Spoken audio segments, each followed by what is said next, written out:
Көзіңіздің көруі нашарласа, ас-көк тұнбасы көмектеседі.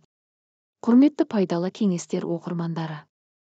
Өз тәжірибемнен өткен мына әдісті назарларыңызға ұсынамын. Ең алдымен менің арнама тіркеліп лайк басуды ұмытпаңыздар. Соңғы уақыттарда көзімнің саулығы нашарлап жасаурай беретінді шығарды. Кәдімгідей шаршағанын сеземін. Бейне бір қоқысқа толып қалғандай сезіледі. Содан дәрігерге тексеріліп, рецепт бойынша 1-2 тамшы сатып алдым. Алғашқыда көмектесті. Бірақ үнемі сатып алуға мүмкіндік бола бермейді ғой. Содан халық әдісімен мынадай сұйықтық жасап алып, ем ретінде қолданып жүрмін, көмегі зор. Алоэ орташа көлемдегі 10 жапырақ алоэны сығып сөлін аласыз. Оны 10 көлемде жылы сумен араластырыңыз. Дайын болған сұйықтықпен күнде кешке көзіңізді жуасыз. Емді үзбей 10 күн жасасаңыз, кәдімгідей пайдасын байқайсыз. Қырмызы гүл. 3 шай қасық кептірілген қырмызы гүл өсімдігін 500 мл қайнаған суға салып, тұндырып қойыңыз. Шамамен 1 сағаттан соң сүзіп алып, 100 мл-ден әр 3 сағат сайын ішесіз.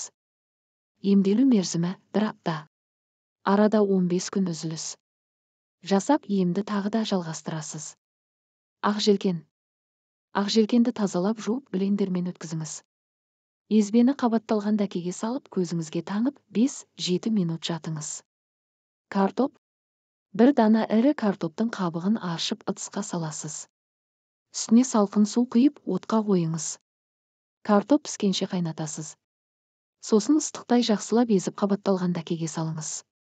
Езбе жылыған кезде көзіңізге таңасыз. Ас-көк.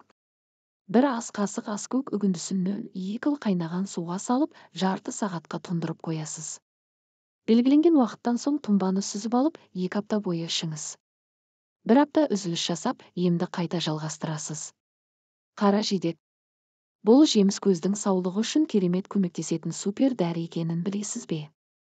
Қара жидектен морс, нәрсу, тосап дайындап жесеңіз де пайдасын тигізеді. Бұл әдістерді өзім жасап көрдім. Қажет болса, кәдеңізге жаратыңыз. Достар, менің арнама тіркеліп лайк басуды ұмытпаңыздар. Сіздермен бірге пайдалы кеңестер бір арнасы.